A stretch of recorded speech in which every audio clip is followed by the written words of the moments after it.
Buenos días, vamos a dar la bienvenida a estas 11ª jornadas de la literatura fantástica y la ciencia ficción en la literatura y el cine. Y en esta ocasión el eje temático de las jornadas está dedicado a la magia, la brujería y la hechicería. Tengo el gusto de presentar en esta primera mesa a 4 ponentes, 4 escritoras jóvenes que van a compartir obra original. En primer lugar, les voy a presentar a Andrea Betsabe García Gutiérrez. Ella es estudiante de Lengua y Literatura Hispánicas del 7º semestre de aquí de la FES Acatlán.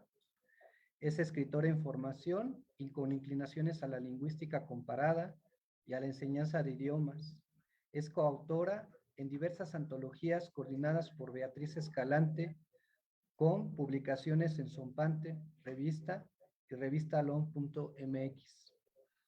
Participó en las 5ª y 6ª edición del Encuentro Nacional de Estudiantes de Lengua y Literatura Hispánicas, en la edición 20 del CONEL y en las 10º jornadas académicas. Es decir, ella participó en la edición pasada de estas jornadas. Y bueno, pues le damos la bienvenida. Adelante, Andrea.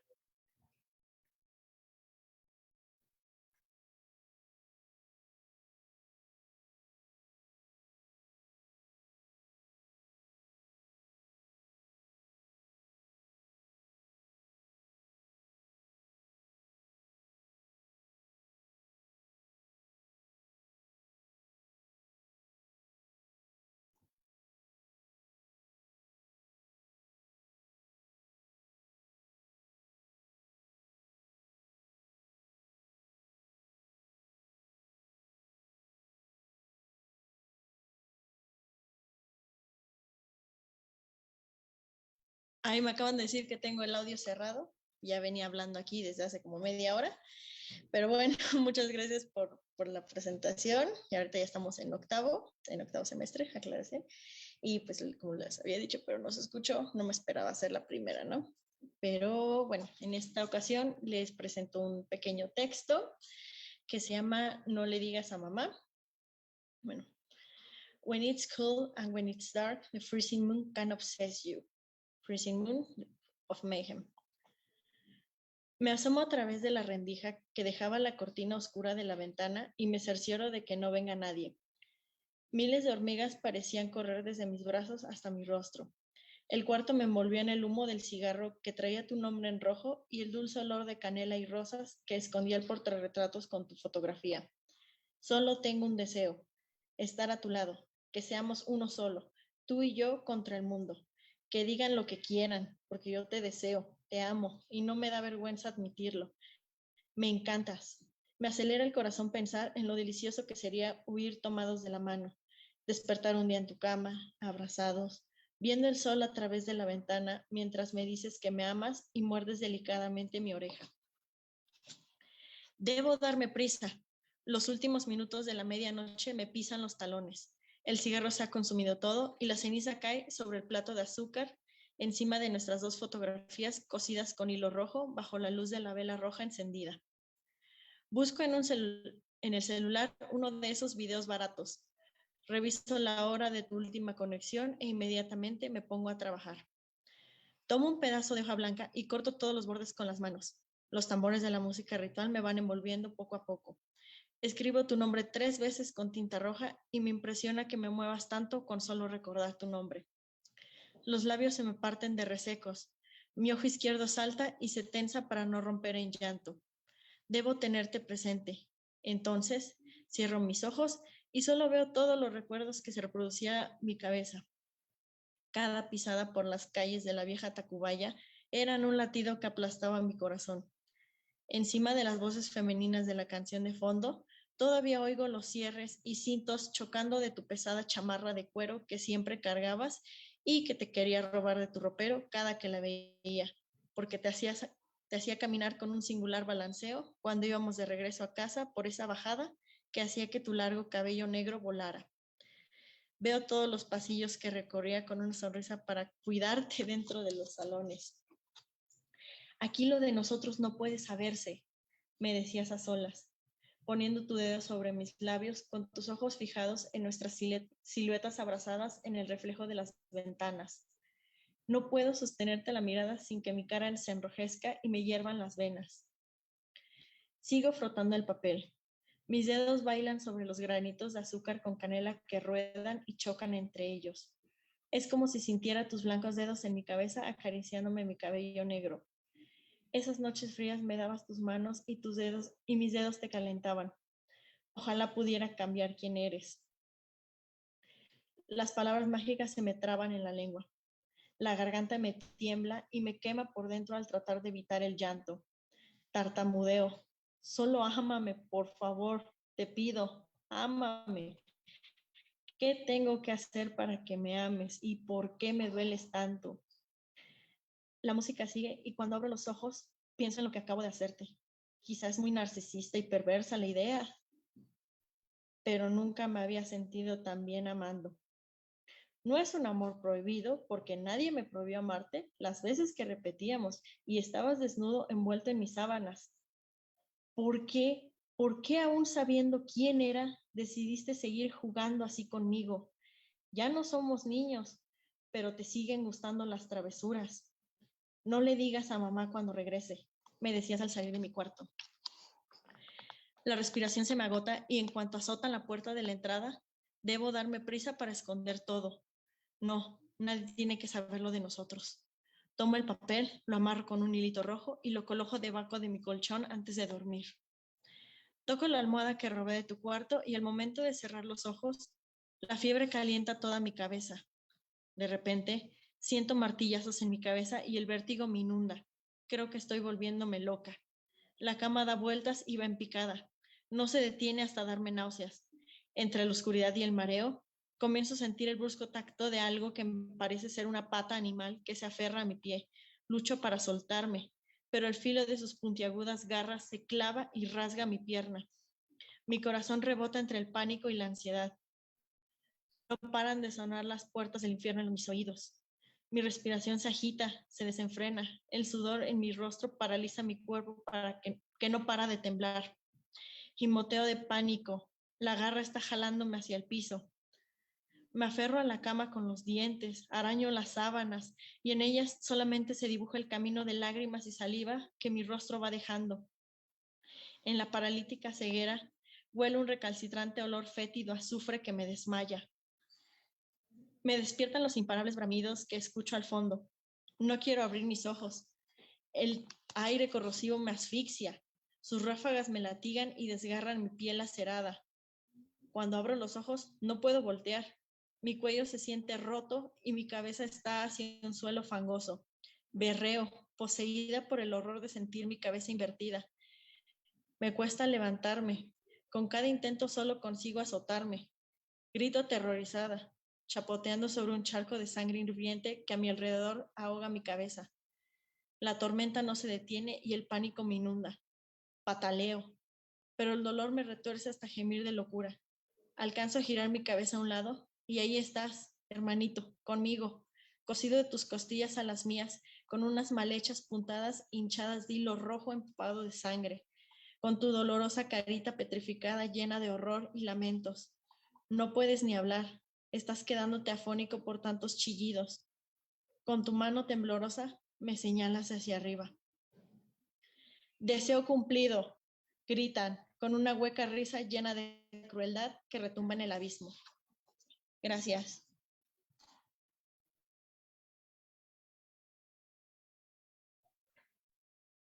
Muchas gracias, Andrea.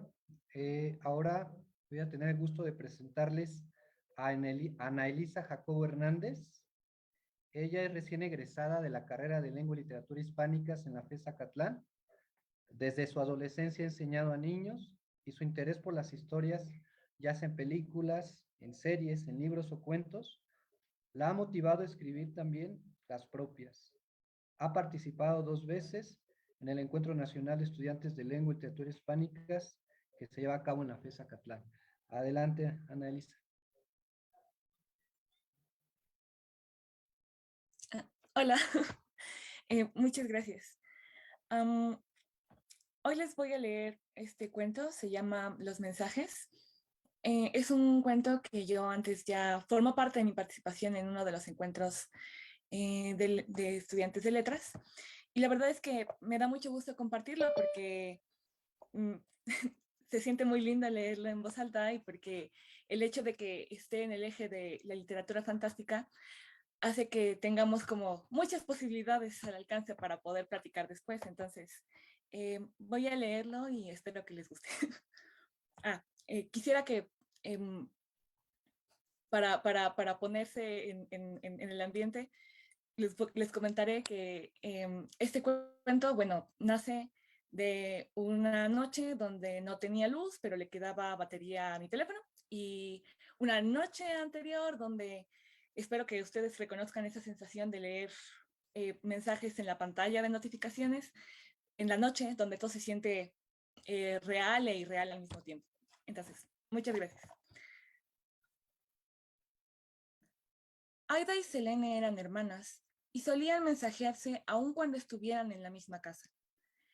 Era una medida que había reducido considerablemente el número de gritos. El jueves 22 de marzo, las hermanas tuvieron su última conversación por Messenger. Cerca de dar las 3 de la madrugada, Selene envió un mensaje a su hermana menor. Aida, ¿las luces de abajo están encendidas? ¿Escuchas ese ruido? Mierda, pensó la menor, y puso pausa al video. De seguro su hermana había escuchado los diálogos de la serie web que estaba viendo, en lugar de estar dormida como lo había ordenado explícitamente su madre. Cualquier respuesta que diera a ese mensaje implicaba meterse en problemas si la acusaban. Apartó el teléfono y se quedó quieta entre las sábanas. Las personas dormidas no pueden abrir conversaciones en Messenger y dejar en visto. Se quedó así hasta que llegó otro mensaje a la pantalla de notificaciones. Decía, Aida, por favor, es urgente. Ella no sabía qué clase de emergencia podría ser, pero acusarla con sus padres definitivamente no lo era.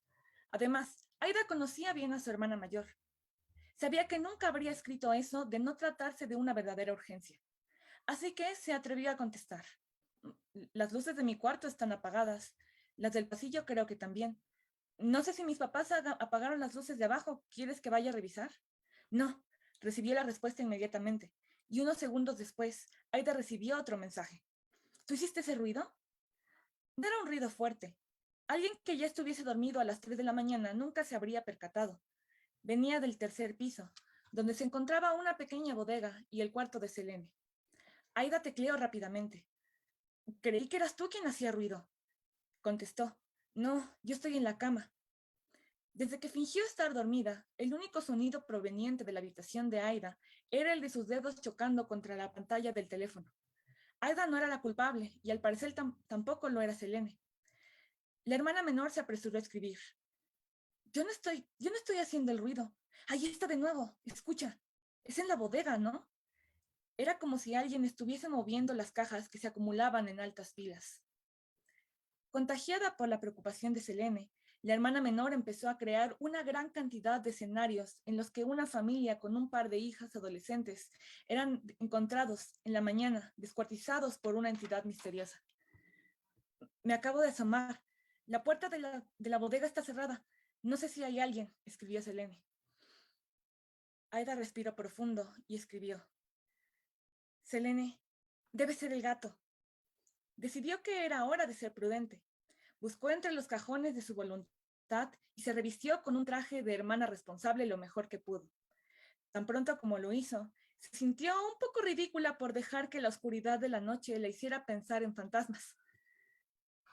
No, el gato estaba en la azotehuela. Yo lo vi ahí cuando me fui a dormir. Además, el gato no hace esa clase de ruidos, como pasos. Y Aida respondió, ¿crees que alguien se metió a la casa?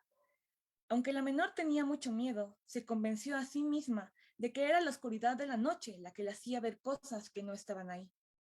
¿Qué más va a ser si no? Eran solo palabras escritas en la pantalla, y aún así era evidente que Selene estaba alterada. Una vez más, volvieron a escuchar los pasos. Aida debía pensar muy bien su siguiente mensaje. No era fácil encontrar las palabras adecuadas para convencer a Selene, y de paso también a sí misma, que todo era producto de sus mentes paranoicas. ¿Puede ser mi papá? A lo mejor él dejó la ventana de la bodega abierta y se metió otro gato. Mejor no te preocupes tanto, ya vete a dormir. Selena respondió en mayúsculas. Aida, se han estado metiendo a la casa de la... Se han estado metiendo a las casas de la calle. ¿Cómo chingados quieres que no me preocupe? Robos. Eso no era producto de una imaginación paranoica. Era verdad que en los últimos 2 meses los vecinos habían reportado al menos 5 casos. En esto meditaba Aida cuando llegó otro mensaje. Me da miedo que se haya metido alguien. Quiero abrir la puerta de la bodega para revisar, pero no tengo mi cincel. Recibir ese mensaje era extraño, pero no sorprendente. La hermana mayor tenía un sentido de protección muy extraño que no siempre la llevaba a hacer cosas prudentes. Desde el año pasado, Selene había conseguido un cincel grande y pesado que guardaba en su habitación. Dormía siempre con él en caso de que necesitara golpear en la cabeza a algún maleante durante la noche. Para su desgracia, el padre había tomado el cincel para trabajar y esa precisa noche se encontraba en su taller a 1,5 kilómetros de su nerviosa dueña. Era momento de que la hermana menor enviara otro mensaje. Selene, ninguna persona se pudo haber metido por una ventana tan pequeña a una habitación que está en el tercer piso. Además, si fuera el caso de que hay alguien más en la casa, aparte de nosotros, ¿crees que tú y yo podríamos hacer alguna diferencia? Aida pensó por un momento que tal vez lo que necesitaban ambas para calmarse era algo de compañía. ¿Quieres que suba al cuarto contigo? No, no salgas de tu cuarto, espera. Selene estaba convencida de que tenía que proteger a su hermana menor. Pasaron unos minutos y no escucharon más ruido. Por la mente de Aida pasó la idea de llamar a la policía, pero claro que no. Sería ridículo llamarlos para que encontraran absolutamente nada. El teléfono volvió a iluminarse con una serie de mensajes. A lo mejor es mi papá. Me voy a asomar. Llevo mi cúter. Por supuesto, eso no iba a servirle de nada, pensaba Aida. Pero estaba bien. No era la primera vez que Selene hacía algo así. Lo que necesitaba era comprobar que no había nada de lo cual tuviera que preocuparse. Y entonces ambas podrían dormir tranquilas. Así que Aida mandó su respuesta. Está bien. ¿Quieres que vaya contigo? No, no vengas para acá arriba. Esto es lo que vamos a hacer. Sales de tu cuarto. Te encierras en el baño. Le pones seguro a la puerta. No salgas hasta que yo te diga. Lleva tu teléfono. Ok, contestó. Aún sabiendo que no había nada de lo cual debiera ser protegida, Aida salió con las piernas temblando. Encendió la luz del pequeño cuarto y se apresuró a escribir. Ya me encerré. Esperó 1, 2, 3 minutos. El cambio de oscuridad de la habitación a la luz del baño obligó a Aida a entrecerrar los ojos. Esa pequeña molestia fue también el recordatorio de que era la oscuridad de la noche la que le hacía ver cosas que no estaban ahí. Al siguiente minuto, escuchó el sonido de vidrios rotos, y esos pocos segundos rompieron la barrera de valor que había tratado de mantener erguida. Estaba a punto de hacer una llamada de emergencia cuando llegó el mensaje de su hermana. Todo bien, era el gato. Aida suspiró aliviada. Luego una pequeña risa nerviosa. Se abstuvo de escribir. Te lo dije. Mi papá debió haber sacado al gato de la cetehuela y lo encerró aquí. Debió haber roto varias cosas. Sí, se puso como todo loco y tiró varias cajas. Cuando entré a la bodega, tiró una caja de focos. Vale, ahora sí te puedes dormir tranquila. De regreso a su habitación, antes de entrar de nuevo en la cama, Ada vio en la pantalla de notificaciones el último mensaje de su hermana. Que descanses. A la mañana siguiente, Aida fue al cuarto de su hermana con la intención de decirle, te lo dije en persona, pero a Selene ya no la volvieron a ver.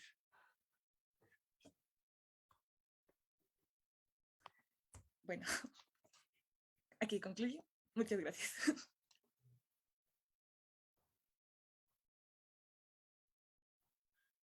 Muchas gracias, Ana Elisa.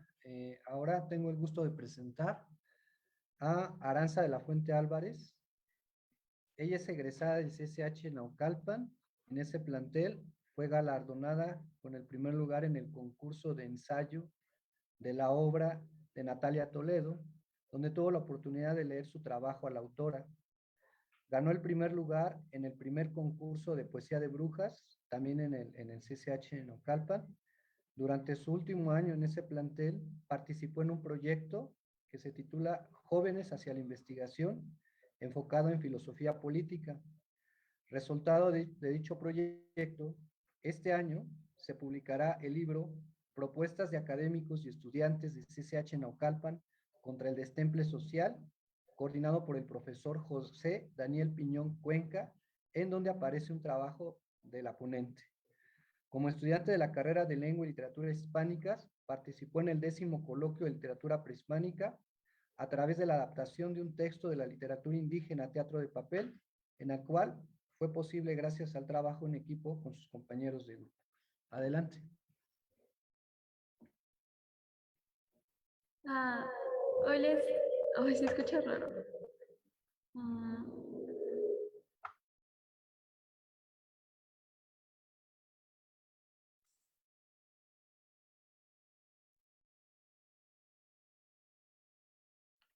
¿Se escucha?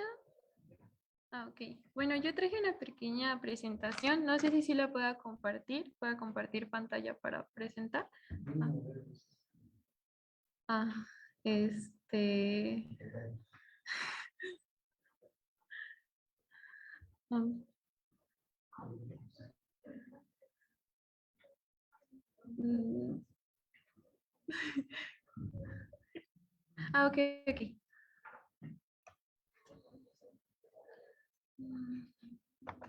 Bueno, es esta.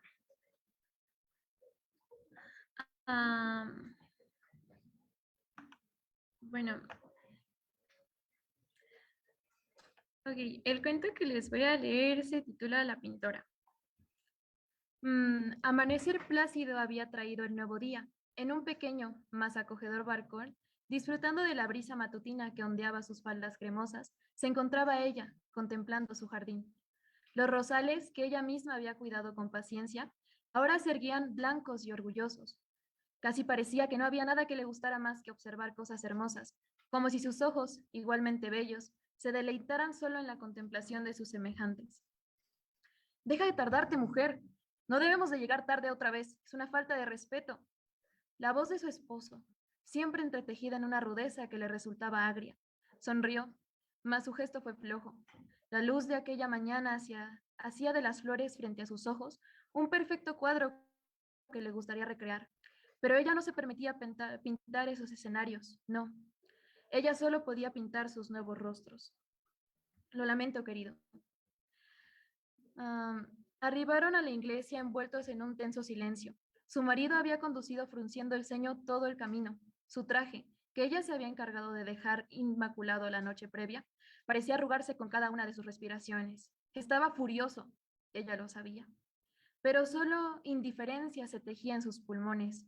Pronto iba a cambiar, pronto iba a dejar esa vida atrás.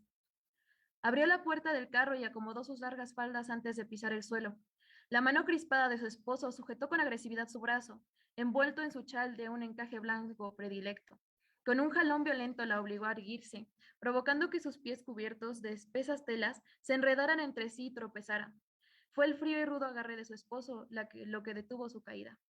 Yo debo ser quien abra tu puerta. ¿O esto intenciona hacerme quedar como un descortés delante de los demás? Permaneció impasible, cosa que la enfureció más. Intensificó la fuerza de su agarre, mas ella no dio señales de dolor ni de nada en absoluto. ¡Muévete!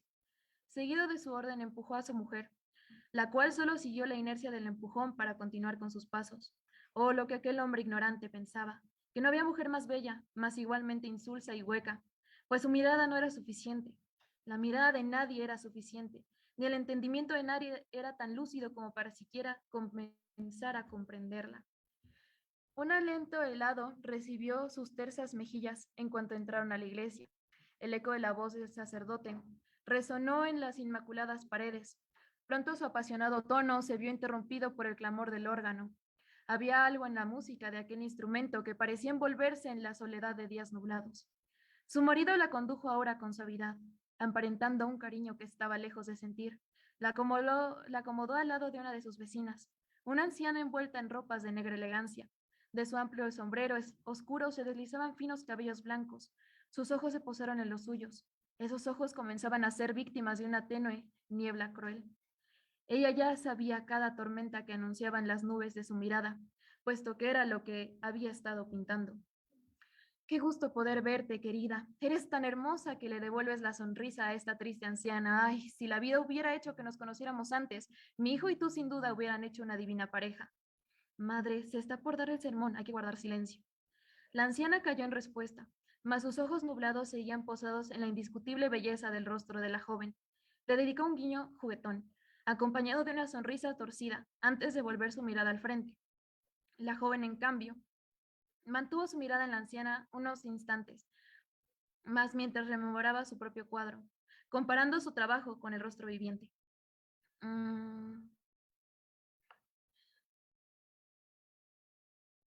La estruendosa voz del sacerdote incrementaba en densidad conforme los segundos transcurrían, totalmente sumido en su devoción, clamando acerca del dolor de Cristo. Su tono se volvía trueno y la sangre oscura emanando de los ojos, manos, torso y pies del cuerpo torturado de Jesús semejaba gotas escasas de lluvia.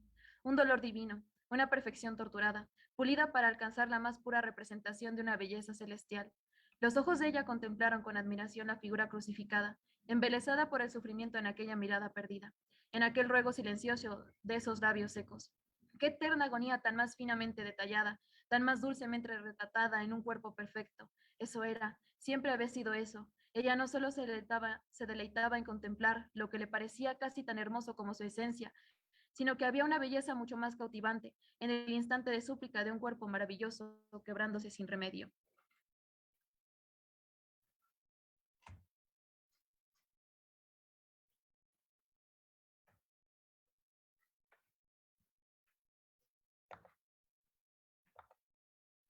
Madre, aléjate, no podemos controlar el fuego. La débil anciana permaneció en medio de la calle, con el frío viento de la madrugada atacando su delgada y arrugada piel, solo envuelta en una ligera bata de dormir. Oh, estos pobres desgraciados. Parecían una buena pareja, cómo me apenan, sobre todo esa dulce jovencita que ni siquiera hijos tenía. Tan solo hoy se sentaron a nuestro lado en la misa de la mañana, ¿te acuerdas, hijo? Vete a la casa, anciana. La mencionada se acercó más a él y los demás hombres que intentaban extinguir las llamas que consumían sin pausa lo que antes había sido un maravilloso hogar. ¿Cómo te atreves a dirigirte de esa manera a tu madre, muchacho insolente? Parece que no te eduqué con la suficiente fuerza. Haz lo que quieras entonces, pero no me haré cargo de ti si algo te pasa. Ya estás vieja, entiéndelo, no puedes. Cierra ese inmundo hocico tuyo y comienza a ayudar a los demás. Yo no creía un hombre bueno para nada. Apaga el incendio de una buena vez. Con el rostro crispado, el hijo de la anciana guardó silencio y avanzó hacia los demás. Los ojos de la anciana perdieron el interés de seguirlo en ese instante, centrando su atención en el jardín, en aquellos frágiles rosales iluminados por la destructora luminosidad del fuego, lloviendo ceniza y llorando agonía. La nube de sus ojos era espejo donde resplandecía el rojo amanecer de las llamas, fiel e inquebrantable testigo de otro proceso destructivo de lo que antes había sido encarnación de divina belleza.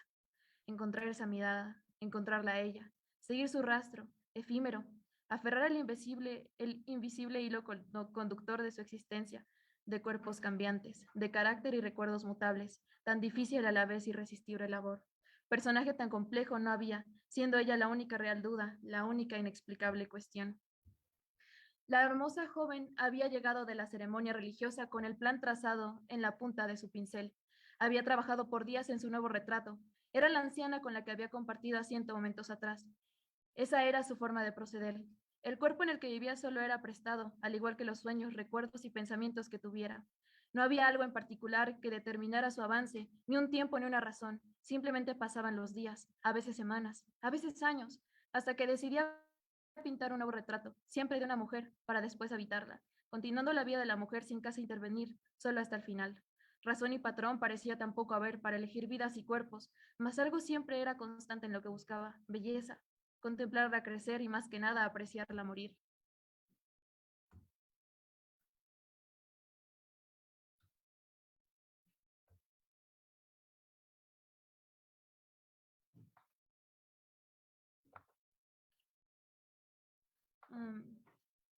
Esa noche la casa estalló en llamas, siendo ella misma la primera en sucumbir. Ningún intento de escapatoria salió de su cuerpo una vez que concretó el incendio provocado.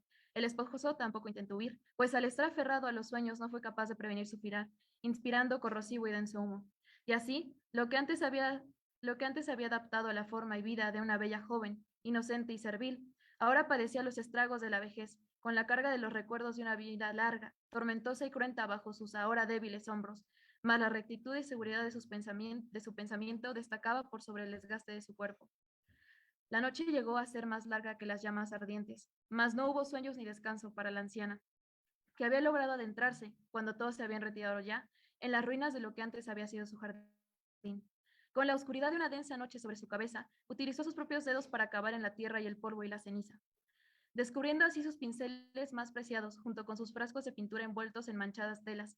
Con aquellos materiales regresó a casa a guardar la luz del amanecer, cargando en sus uñas las cenizas de sus rosales blancos. ¿Será posible? Los frascos y la pintura yacían arrumbados junto con la basura del día. En cuanto la anciana despertó de su sueño, algo en su mirada denotó cambio. Un cambio casi tan abrupto como el que se suscitó apenas aquella noche. En cuanto sus ojos se posaron en el buró junto a ella, donde los pinceles y frascos reposaban, un sentimiento de profunda extrañeza se instaló en su pecho. ¿Qué hacen estos desperdicios en mi recámara? ¿Acaso vas a empezar a jugar al artista ahora, hijo? Eso es una pérdida de tiempo. Dedícate a encontrar un trabajo, ya no estás de edad para estar jugando. ¿De qué estás hablando, anciana? Mm,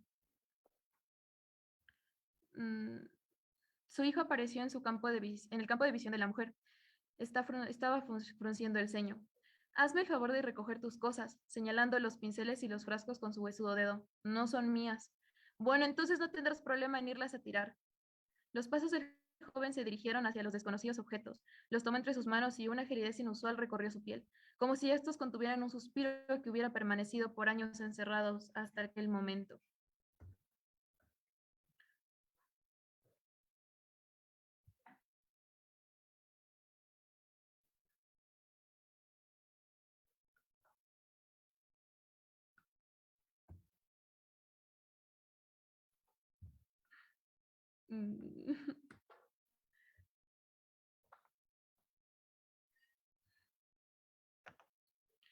La vida de la anciana transcurrió sin cambio, sin la más leve alteración. Ella no estaba ahí, o por lo menos nunca se había ocultado tan bien. 3 años más tarde, la anciana murió plácidamente, mientras dormía. Nunca tocó pincel, ni se interesó en pintura. Nunca se dedicó a buscar belleza ni a contemplar la llegada de su última hora. Por lo mismo, tampoco buscó hacer de su muerte un evento grande y trágico. ¿En verdad estaba ocurriendo aquello? ¿Dónde había quedado ella? La existencia inexplicable, la forma siempre cambiante, el misterio más grande. ¿Podría ser que hubiese desaparecido? No, imposible. Dejando a propósito huellas con su aroma, con la pista de su próximo paradero a la vista de cualquier omnisciencia. Casi como si tirase un señuelo. Sígueme, sígueme, a ver si puedes. Cantaba con todas las voces que fueron suyas. Eso era, un juego, un pasatiempo, retratando los rostros de sus próximos ojos, dejando relucir atisbos suaves de su esencia. ¿Dónde estarás ahora? ¿Qué nuevo aspecto tendrás? ¿Qué historia estarás forjando ahora, tan envidiosa, tan envidiosa que no la dejas para relatar? Y ya.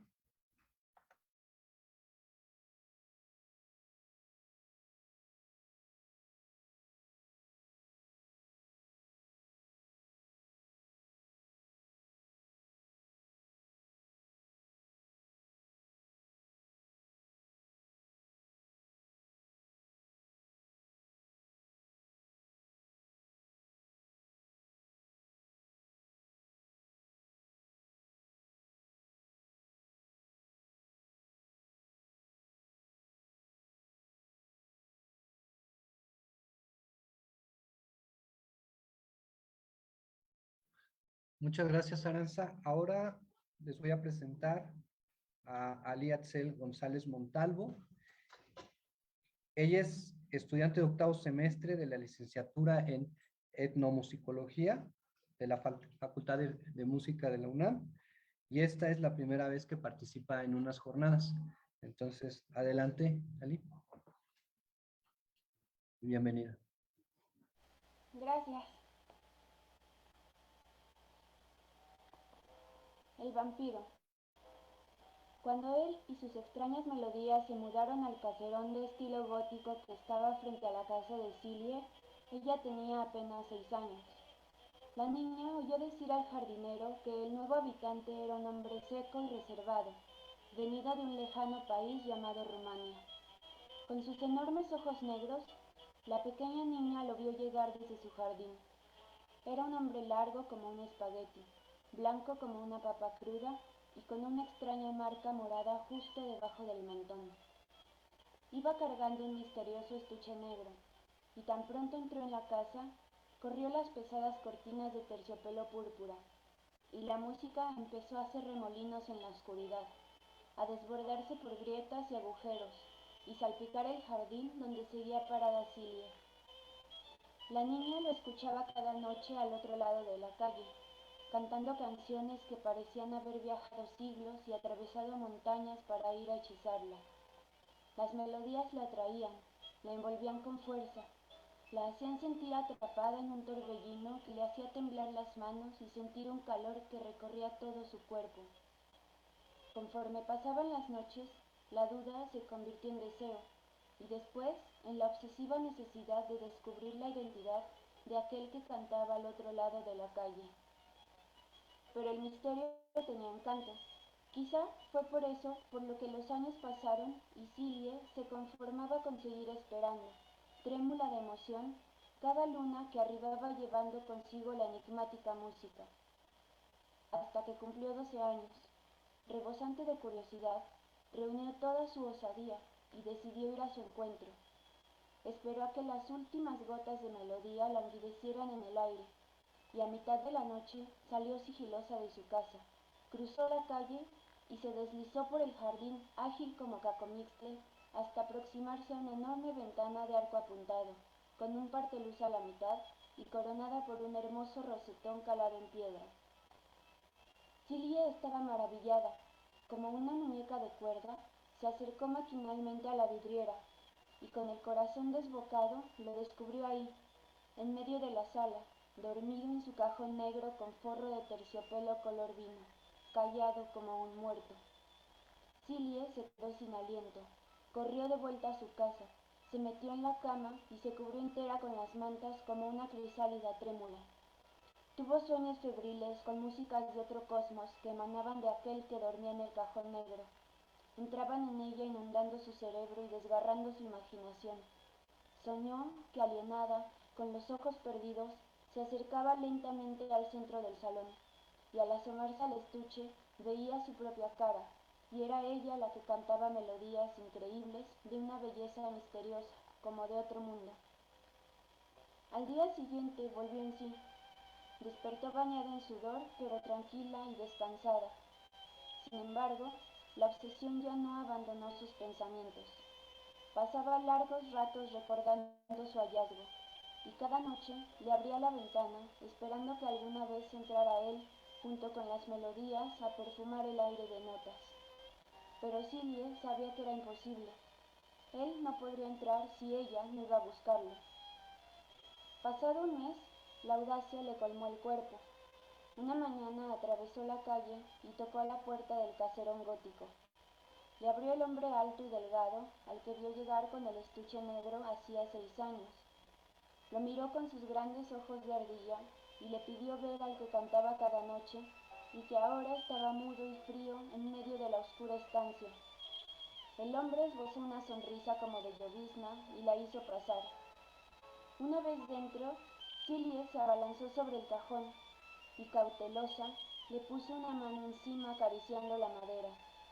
Sin saber bien lo que hacía, lo tomó entre sus manos y lo sostuvo en el aire. El hombre, que la observaba en silencio, inmóvil como un pilar, se iluminó de repente, y con 2 luciérnagas por ojos, se aproximó y delicadamente apoyó al pequeño vampiro en el tierno cuello de Silie, que se dejó morder enseguida, y sintió como su esencia recorría todo su cuerpo como espirales de luz hasta llegar a sus manos, a su pecho y a su garganta. De ellos manaba un fulgor que era absorbido por el vampiro para luego estallar en sonido. Tras dejarla juguetear un poco, el hombre apartó a la chica, recostó al pequeño vampiro sobre su hombro y comenzó a producir esferas de melodías que parecían salidas de un universo onírico. Silie estaba fascinada bajo el hechizo de aquel instrumento, que en manos del violinista la acercaba entre frecuencias de todas las texturas y colores. Desde ese día, cada atardecer, al terminar sus tareas, Silie lo visitaba para aprender aquellas canciones folclóricas y danzas húngaras que ambicionaba poseer cada que las escuchaba durante su infancia. Su maestro la dio con vehemencia por las fértiles llanuras de la música de Béla Bartók y Zoltán Kodály. Juntos nadaban en las aguas cristalinas de Mozart o atravesaban las preciosas enredaderas plagadas de pajarillos de Bach. Transitaron por los pantanos tenebrosos y las escarpadas montañas de compositores fantásticos de tierras lejanas, hasta que al cumplir 16 años, Silie emprendió el vuelo.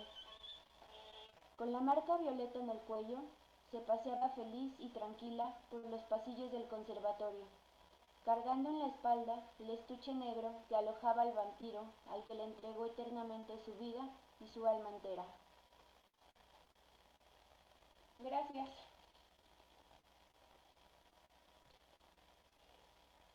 Muchas gracias, Ale, y gracias a las ponentes. Ahora nos quedan pocos minutos, pero me parece que es buen espacio por si alguno de las personas que nos están viendo quiere hacer alguna pregunta para platicar sobre las propuestas de las ponentes.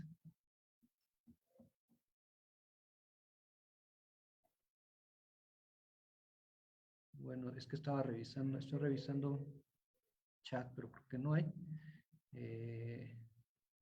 Me parece que las 4, como ustedes se fijaron, las 4 propuestas tienen que ver un poco, tocan un poco el eje de las jornadas. En todas ellas hay una propuesta narrativa y hay una propuesta que se está preparando, como se fijaron, hacia el final de los relatos que buscan a veces sorprender o impactar. Bueno, si no hay alguien que nos manda ahí por un chat un mensaje, lo único que me queda es agradecerles su presencia e invitarlos para que, de ser posible, al rato nos acompañen en la segunda mesa, que serán, en esta ocasión, van a ser ponencias en torno a los temas. Y pues les agradecemos también para que se queden a lo largo de la semana. Estas jornadas, como ustedes seguramente sabrán, se realizarán de lunes a viernes, En el primer horario es de 11 a 12 y en el segundo de 5 a 6 de la tarde. Y agradezco su presencia. Gracias.